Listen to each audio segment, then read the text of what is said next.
Minha nora me expulsou de casa como quem varre lixo, aos 77 anos, com meu neto de 5 no colo e sem ter para onde ir. A porta bateu atrás de mim com um estrondo que ecoou no meu peito. Segurei o pequeno Lucas mais forte, sentindo seus dedinhos agarrarem meu vestido, assustado. As sacolas de plástico com nossas poucas roupas pesavam no meu braço, mas nada doía mais que o vazio, num lugar onde meu coração costumava bater. Olhei para trás, só uma vez, esperando sem esperança que ela reconsiderasse, mas a janela permaneceu fechada, as cortinas imóveis, como se eu nunca tivesse existido ali. A calçada estava fria sob meus pés descalços. Não tive tempo de calçar os sapatos. Lucas choramingou, confuso. Vovó, a mamãe não vai deixar a gente voltar? Engoli o choro e a resposta, porque a verdade era pior do que eu poderia explicar a um menino que ainda acreditava no amor da própria mãe. O céu escurecia, e eu, que já tinha enterrado um marido e criado um filho sozinha, não sabia onde enterraria minha dignidade naquela noite. Enquanto caminhávamos sem rumo, segurando as mãos geladas de Lucas, minha mente voltou para o passado, para um tempo em que a vida ainda fazia sentido. Meu filho, Rafael, era meu orgulho desde o primeiro choro. Criado com pouco, mas sempre honesto e trabalhador, ele se tornou um homem bom, do tipo que ajudava velhinhas a carregar sacolas e nunca esquecia um obrigado. Quando ele conheceu Marina, eu até sorri, achando que finalmente teria uma filha.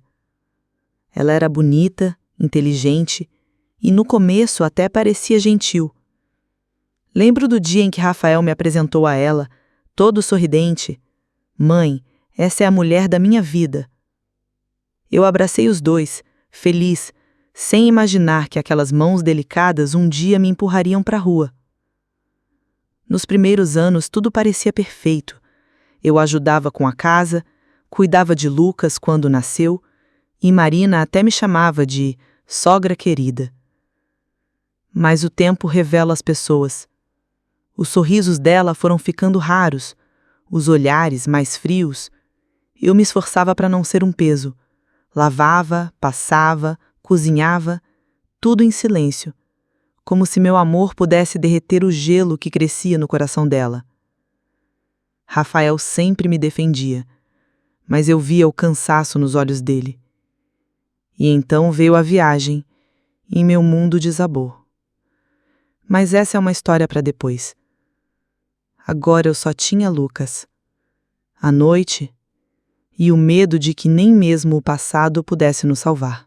Quando Rafael se casou e comprou a casa com Marina, ele insistiu para eu me mudar com eles. Mãe, você já criou uma vida inteira sozinha, agora é minha vez de cuidar de você, dizia, com aquela voz carinhosa que sempre me derretia o coração. Eu resisti no começo, acostumada à minha independência, mas o nascimento de Lucas mudou tudo. Queria vê-lo crescer, como não pude estar presente o suficiente na infância do meu filho, trabalhando em 3 empregos. Então me mudei, levando apenas uma mala com minhas coisas mais queridas, fotos antigas, a Bíblia que meu marido me deu no nosso noivado e a panela de pressão que fazia o feijão do jeito que Rafael sempre amou. Naquele primeiro ano, até Marina parecia contente com minha presença. Eu acordava antes do sol nascer para deixar o café pronto, varria a casa sem fazer barulho e fazia de Lucas meu mundo. Cada risada dele era meu pagamento. Mas aos poucos, sem que eu percebesse, minha vida foi se tornando invisível. Passava dias sem conversar com ninguém além do neto. Marina chegava do trabalho e ia direto para o quarto, mal respondia quando eu perguntava como tinha sido o dia. Rafael, sempre dividido entre as 2 mulheres da vida dele, tentava equilibrar o impossível. Eu via a tensão nos ombros dele e me encolhia ainda mais, tentando ocupar menos espaço. Lembro do dia em que cancelei minha consulta médica porque Marina tinha uma reunião importante e não queria deixar Lucas na creche. Minha coluna doía tanto que mal conseguia levantar o menino no colo, mas sorria quando ele pedia: "Vovó, balança!" Minhas próprias dores viraram sombra, O importante era que eles estivessem bem. Até meu aniversário de 75 anos passou em branco, mas eu mesma fiz um bolo para comemorar o de Lucas no mês seguinte. As noites eram minhas únicas companheiras. Enquanto a casa dormia, eu ficava na varanda olhando as estrelas, como se elas pudessem me contar segredos que eu não ousava dizer em voz alta. Rezava baixinho para que meu sacrifício valesse a pena, para que um dia Marina me visse como família e não como um móvel velho que ocupava espaço. Nunca reclamei, nunca cobrei gratidão. Achava que o amor bastava. Até que o acidente aconteceu e, de repente, eu não era mais a sogra inconveniente. Eu era culpada. Marina não precisou dizer as palavras. Eu as lia nos olhos dela toda vez que olhava para mim. E quando ela finalmente me expulsou, percebi que tinha entregue tudo. Minha casa, minha saúde, minha história. Tudo por amor. Tudo por nada. Agora, naquela calçada fria, com o Lucas tremendo de frio contra mim, eu finalmente entendia que algumas pessoas nunca vão nos ver como merecemos ser vistos. No início, eram apenas olhares. Marina parou de me incluir nas conversas à mesa, como se minhas palavras fossem invisíveis. Quando eu oferecia ajuda, ela respondia com um "já resolvi", seco, mesmo que estivesse claramente sobrecarregada. Meu café, que antes ela elogiava, começou a ficar muito forte ou muito fraco, até que um dia ela mesma passou a fazer o dela. Eu fingia não notar, achando que era fase. Os comentários surgiram disfarçados de preocupação. "Você não acha que já está velha demais para carregar Lucas no colo?" Ou "essa roupa sua está muito gastinha, não queremos que pensem que não cuidamos de você." Cada palavra era uma faca afiada, embalada em sorriso falso. Rafael defendia-me quando ouvia, mas eu me apressava em acalmar as coisas. Não queria ser motivo de brigas. Aos poucos, até minha presença no mesmo cômodo parecia incomodá-la. Os silêncios pesados foram os piores. Quando entrava na sala, as risadas dela com Rafael morriam no ar. Às vezes eu os encontrava cochichando na cozinha, mas paravam assim que me viam. Lucas era meu único refúgio. Ele ainda corria para meus braços, me chamava para brincar, me contava segredos infantis. Mas até isso começou a irritar Marina. "Não enche a vovó, Lucas. Ela já tem muito o que fazer", dizia puxando-o para longe de mim. E eu, como sempre, recuava, tentando ocupar menos espaço no meu próprio lar. Aquele dia começou como qualquer outro. Rafael beijou minha testa antes de sair, como sempre fazia, e brincou com o Lucas no corredor. "Volto em 3 dias, mãe. Cuida da casa para mim", disse, com aquele sorriso que iluminava até os dias mais cinzentos. Marina estava estranhamente quieta, quase como se soubesse que algo ia mudar. Quando a porta se fechou atrás dele, nenhum de nós imaginou que seria a última vez que o veríamos, pelo menos por muito tempo. 2 dias depois, a polícia bateu nossa porta. Houve um acidente na estrada. O ônibus que Rafael pegara saiu da pista e caiu num rio. Disseram que alguns corpos não foram encontrados, mas as chances de sobrevivência eram quase nulas. Um chão sumiu debaixo dos meus pés, mas eu me segurei firme para não desabar. Marina ficou branca como papel, mas não derramou uma lágrima sequer.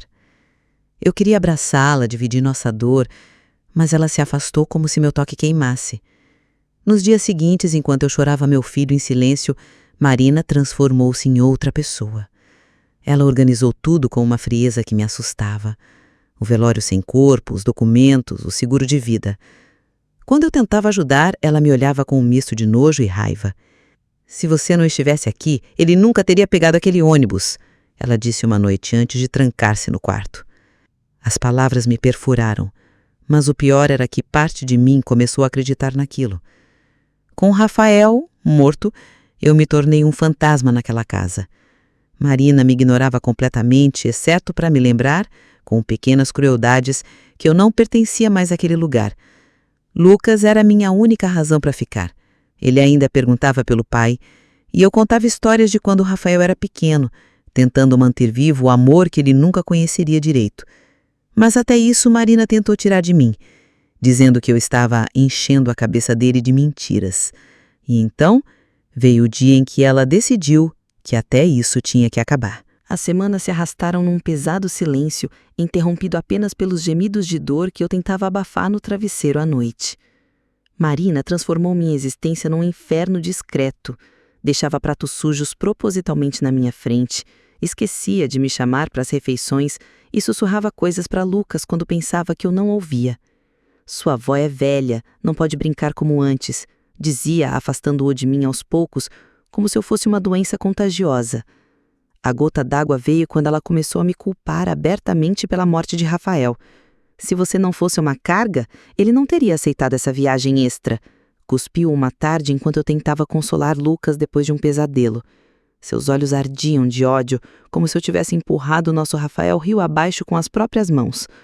Eu tremia de dor, mas não respondia. Como poderia? Parte de mim acreditava que ela tinha razão. Até meu neto começou a mudar. O menino que antes corria para me abraçar agora hesitava, olhando primeiro para a mãe como pedindo permissão. Mamãe disse que vovó cansa fácil. Ele me explicou um dia quando recusou meu colo. Aquela rejeição inocente doeu mais que todos os insultos de Marina. Eu via meu filho nos olhos dele e sentia que estava perdendo as duas coisas mais preciosas da minha vida ao mesmo tempo. As noites se tornaram meu único refúgio. Enquanto a casa dormia, eu me ajoelhava ao lado da cama de Lucas e sussurrava histórias do pai que ele mal conheceria. Contava como Rafael adorava a pipa, como ele protegia os menores na escola, como seu sorriso iluminava qualquer lugar. Marina nunca soube desses momentos. Eram o meu segredo, meu último fio de conexão com meu filho. Mas, no fundo, eu sabia que estava apenas adiando o inevitável. Logo, nem isso me restaria. Era uma manhã chuvosa de terça-feira, quando Marina finalmente concretizou o que vinha anunciando com seus olhares. Eu estava ajudando Lucas a vestir o uniforme escolar quando ela entrou no quarto com passos firmes. "Precisamos conversar", disse com uma frieza que fez até o menino se encolher. Seus olhos não tinham mais apenas desprezo. Havia uma decisão terrível ali, como quem vai extrair um dente podre. "Não posso mais sustentar você aqui", ela começou, cruzando os braços.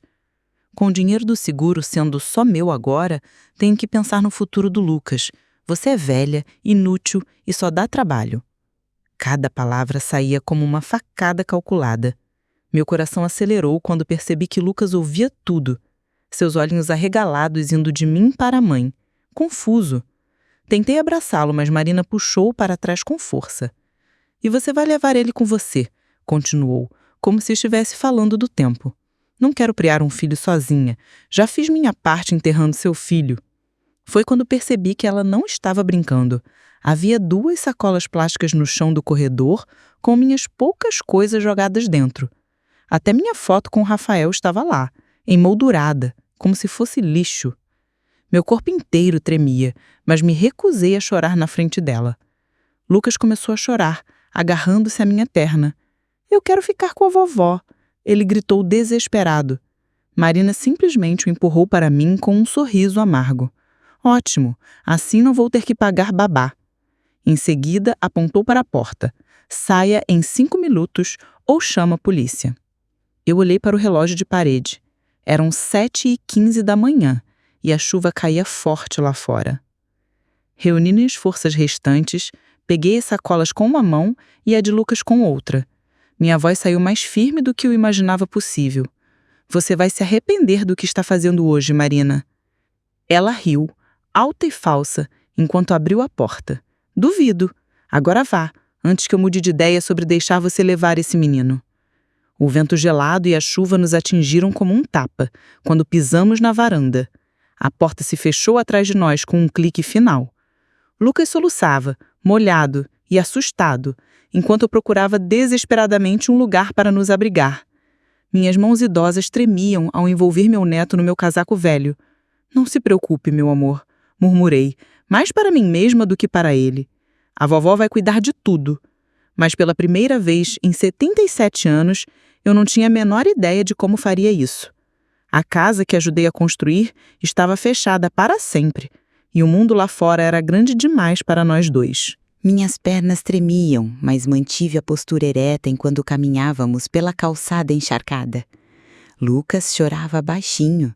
seus pequenos dedos entrelaçados nos meus com uma força desesperada. Não olhei para trás nem por um segundo. Deixei que a chuva lavasse as lágrimas que finalmente escaparam, misturando-se à água que escorria pelo meu rosto enrugado. Cada passo doía, mas doía mais saber que meu neto assistira sua própria mãe nos descartar como lixo. Encontramos abrigo sob a marquise de uma padaria fechada. Ajoelhei-me na frente de Lucas, enxugando seu rosto molhado com a barra do meu vestido. Não tem problema chorar, meu amor, disse, afastando os cabelos dele da testa. Mas a vovó promete que vai dar tudo certo. Minha voz não tremeu, mesmo quando meu coração se partia em 1000 pedaços. Ele enterrou o rostinho no meu peito e eu cantei baixinho, a mesma canção de ninar que acalmava Rafael décadas atrás. Enquanto ele dormitava exausto no meu colo, deixei escapar um suspiro que carregava 70 anos de histórias não contadas. Olhei minhas mãos calejadas, as mesmas que trabalharam a vida toda, criaram um filho, acalentaram um neto. Elas ainda tremiam, mas estavam quentes envoltas nas de Lucas. Naquele momento, percebi que minha verdadeira força nunca estiveram naquela casa, mas sim em quem eu escolhia ser, mesmo quando o mundo me tratava como nada. E por ele, eu encontraria um jeito. Os primeiros dias foram os piores. Passamos a noite na sala de espera de um posto de saúde até sermos enxotados por um segurança mal-humorado. Lucas acordou com febre no segundo dia e eu troquei minha única blusa de lã por um remédio numa farmácia de bairro. As noites no banco da praça eram interrompidas pelo barulho de carros e pelo medo constante de que alguém nos separasse. Eu segurava Lucas tão forte que ele reclamava que eu estava machucando. No terceiro dia, uma assistente social nos levou a um abrigo lotado. O cheiro de desinfetante misturado com suor me fez revirar o estômago, mas fingi que era um castelo para Lucas. "Olha só, temos um quarto só nosso", disse, mostrando o colchão fininho no chão. À noite, quando ele dormia, eu vigiava cada som, cada passo próximo, minhas mãos velhas prontas para protegê-lo se necessário. Meu corpo doía de um jeito que eu nem sabia se é possível, mas a dor no coração era pior. Foi numa fila do sopão municipal que o milagre aconteceu. "Dona Marta? Meu Deus, é você!" A voz familiar fez-me virar. Era Adelaide, minha antiga vizinha do tempo de solteira. Seus olhos se encheram de lágrimas ao ver nosso estado. Sem hesitar, ela abriu a bolsa. "Minha casa é pequena, mas tem um sofá-cama quentinho para vocês." Quando seus braços me envolveram, senti pela primeira vez desde a expulsão que talvez, só talvez, ainda houvesse bondade no mundo. Estávamos na casa de Adelaide há uma semana, quando o celular emprestado tocou. Um número desconhecido apareceu na tela rachada e quase não atendi. Achava que seria mais uma cobrança ou Marina tentando tirar Lucas de mim. Mas quando ouvi aquela voz rouca do outro lado, meu coração parou. "Mãe?" Era como se o tempo desmoronasse. Meus joelhos fraquejaram e precisei me segurar na parede. "Rafael? Meu Deus, é você mesmo?" A voz dele entrecortava de emoção enquanto explicava o acidente, a amnésia, o hospital distante onde acordara sem lembrar quem era. "Só semana passada me voltou a memória toda, mãe. Liguei para casa e Marina disse que você tinha ido embora." Senti um calafrio ao perceber como ela mentira. Meu filho estava vivo e eu mal conseguia formar palavras entre lágrimas. Lucas, curioso, puxou minha blusa. "Vovó, quem é?" E pela primeira vez em meses, sorri de verdade. A voz de Rafael ecoava no telefone como um milagre, cada palavra desfiando meses de mentiras. "Caí no rio e fui arrastado pela correnteza", explicou, a voz ainda fraca. "Um pescador me encontrou inconsciente a quilômetros dali." Enquanto ele falava, eu afundava os dedos no sofá de Adelaide, tentando me convencer que não era um sonho. Meu filho, meu Rafael, respirando do outro lado da linha. Os médicos disseram que a pancada na cabeça apagaram sua memória como um quadro negro. Só me lembrava do meu primeiro nome, contou com uma risada trêmula que eu conhecia desde sua infância. Passou meses num abrigo sendo tratado como indigente. Até que um dia o cheiro de canela, o mesmo do bolo que eu sempre fazia, desencadeou uma avalanche de lembranças. Aí eu lembrei de você, mãe, do Lucas, até da Marina. Meu coração acelerou quando perguntei: ela sabia que você estava vivo? O silêncio do outro lado foi mais revelador que qualquer resposta. Rafael suspirou fundo.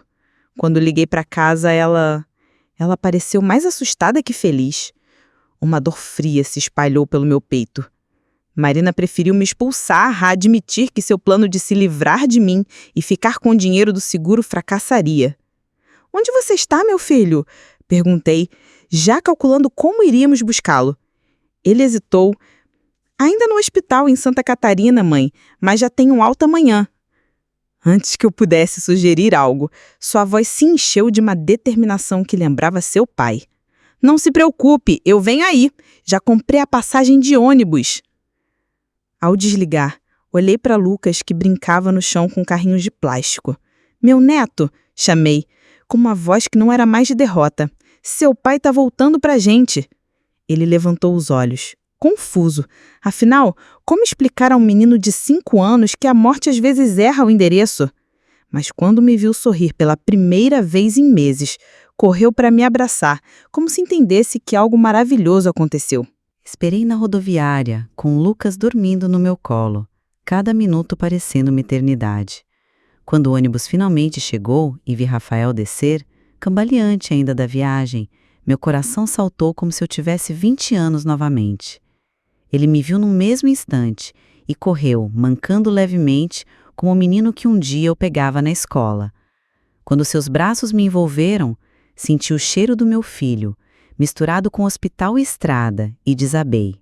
Ele chorou no meu ombro como na infância, murmurando mãe, mãe entre soluços, enquanto eu afundava os dedos em seus cabelos, agora com alguns fios brancos que não estavam lá antes. Lucas acordou assustado com o barulho, mas quando viu o rosto do pai, aquele mesmo das fotos que eu insisti em mostrar, esticou os bracinhos sem hesitar. Papai! Gritou, como se reconhecesse a voz que ouvia no ventre. Rafael ajoelhou-se no chão sujo da rodoviária para abraçar o filho pela primeira vez em meses.